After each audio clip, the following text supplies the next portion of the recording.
Right at the end of the program, everybody gathers to see the incredible skills of these true heroes, true humanitarian warriors, Iron Men and Iron Women, Ocean Men and Ocean Women, who display their skills, talent and strength that they use for rescuing in the ultimate challenge. It truly is a sporting spectacle. Thank you very much. I would like now to call Mr. Daya Seudu to the floor. He will speak about Life Saving South Africa's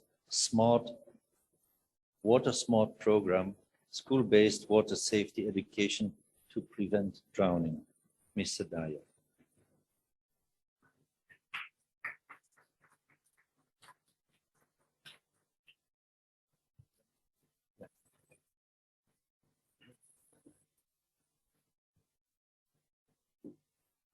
Assalamu alaikum to all the delegates.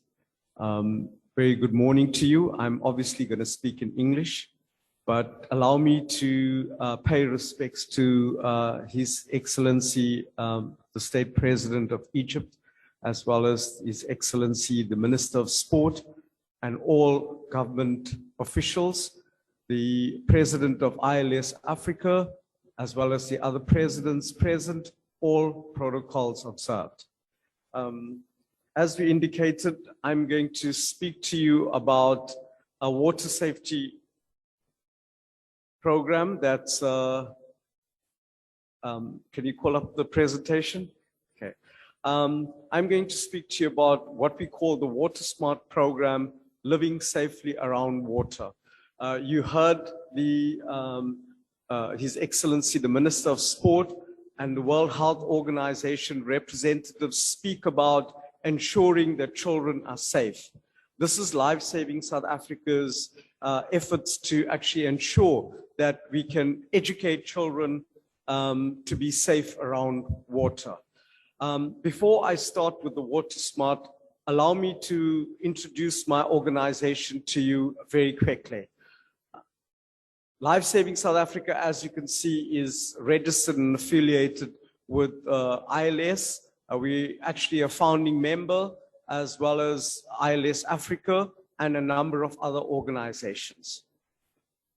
I'm not going to go through the whole history, but as our Secretary General of ILS pointed out, Life Saving internationally is 110 years old. Life Saving South Africa is very close. We have a history of over 100 years, 110 years in total, and we're one of the founding members of ILS itself.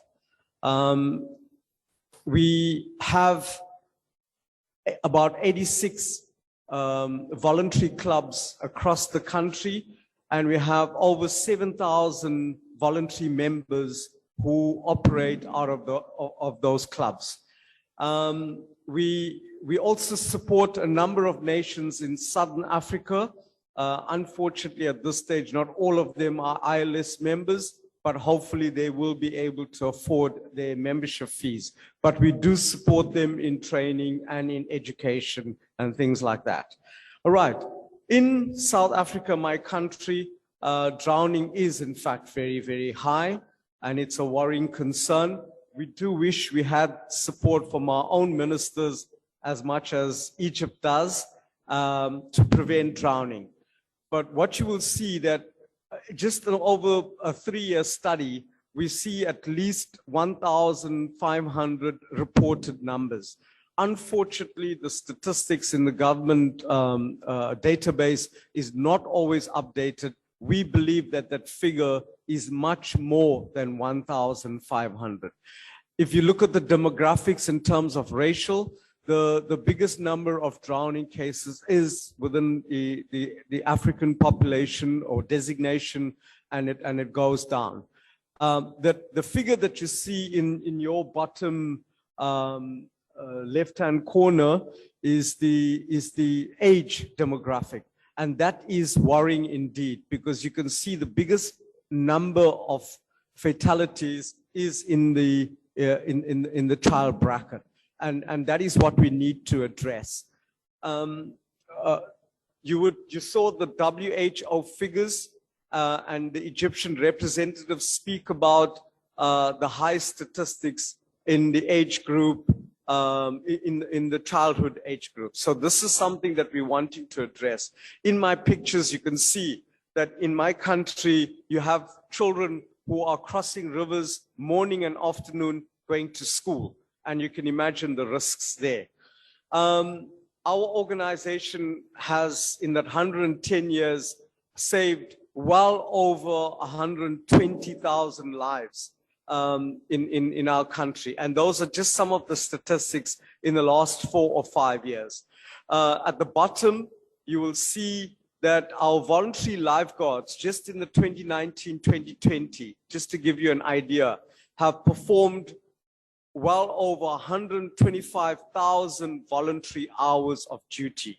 So our lifeguards that you see there would perform duties over weekends, and that is the total contribution in just that 1 year. Now that COVID is ending, we expect in the 2021-2022 year, that figure could be much higher. The duty hours translates to, in our currency, over 24 million rand worth of duties had the government had to pay for that. It looks very small in USD, but it is a huge contribution in our currency. We partner with a number of organizations, as you can see, Princess Charlene of Monaco Foundations, other environmental organizations to provide water safety. But unfortunately, it is not enough. We need a greater effort. So we established a Water Smart program in 2016. And the Water Smart program is made up of 2 things. One is learn to swim or survival swimming. And the second part of it is Water Smart program in the schools. So this is the education that we take into the schools, where you can see our lifeguards do presentations to the school children in the classroom as well as outside of the classroom.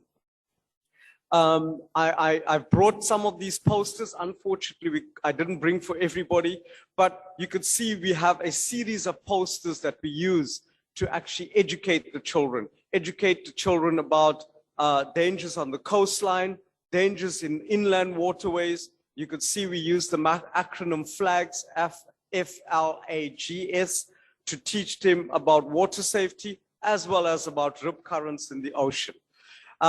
We've developed a series of books. I have a set of books which you can have a look at later. We'll put them up on the table for you to look at. And these 3 booklets is something we give the school children. We give the school children in the classroom, and they actually go through these booklets in the school lesson. We have taken the grade 4 life skills orientation, and we have written in water safety for the children. So these are the readers they get, as well as they are given workbooks which they work through. So they got to fill in crossword puzzles, they got to fill in coloring, etc. from an early age, and they get assessed. So they actually write their tests and exams on water safety and drowning prevention. So you can see it's quite an intense program. We also have a mascot that we call Rescue. As you can see, it's an image of a torpedo boy, so that the kids like this cartoon figure. As I had indicated, we had started in 2016, and we have been through a number of schools, and in those years we reached over 100,000 school children in that age group. As I said, it's not enough. We teach the safety around water in the South African schools. I mentioned the grades that we write, and we wrote this because there was no materials in schools. There was no drowning prevention in schools. There was no mascot, and there was no media programs. So we use unemployed lifeguards to go and teach in the classroom. The teachers maintain discipline, but it's our lifeguards that actually teach this in the schools. So this is the basic outline of the program. In 2021, as I said, we employed 45 facilitators. They present to a number of schools, and we believe the program is going. We are now starting to also teach the teachers about water safety and drowning prevention. So I'm going to wind up on my presentation. I don't know why this is not moving.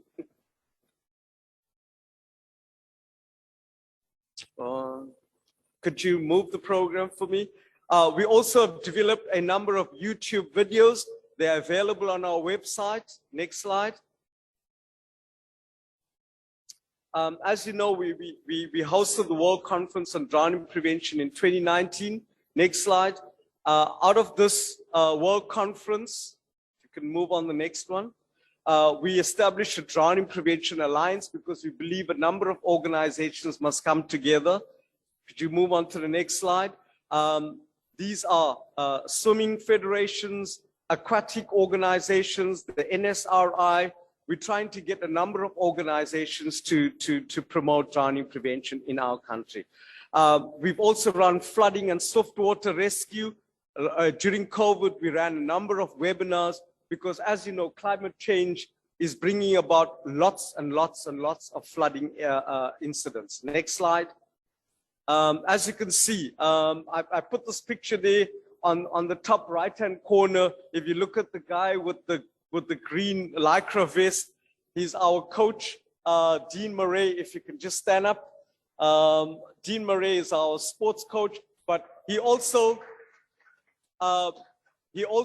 traveled to Mozambique during Cyclone Idai, and he was one of the guys involved in rescuing people that were affected by the flooding. So if you move on to the next slide. We also provide the education through murals. So this is something that we want to get the image to the children. Next slide. As I said, through sport, we promote a lot of drowning prevention and water safety education.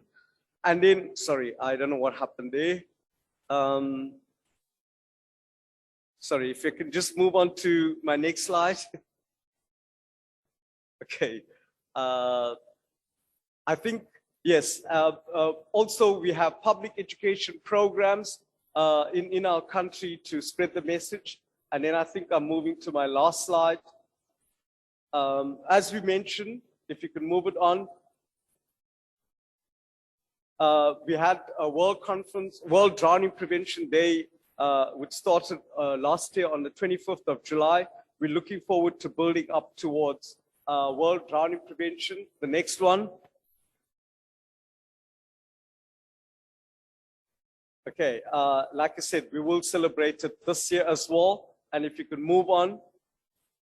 Sorry about that. I don't know what's happened to the clicker. So I think this is the proposal we're making. We have developed an education program for the schools.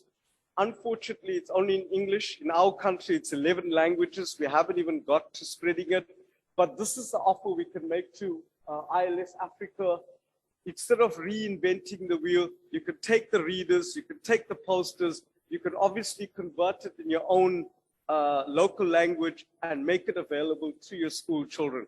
We unfortunately cannot pay for that because we don't have the money, but it is available to all of our ILS Africa countries. And if you move to the final slide, I thank you very much for listening to me. In Bongo is thank you in isiZulu, Danki in Afrikaans. And I would like to end off by saying we wish all of the athletes well in the country. Thank you so much.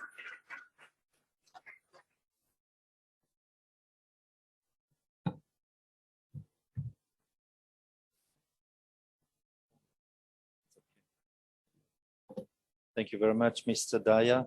It's always interesting to see the development of South Africa, and it's an honor for Africa, I would say, that they want to share their information and their programs for those that are in need of such programs.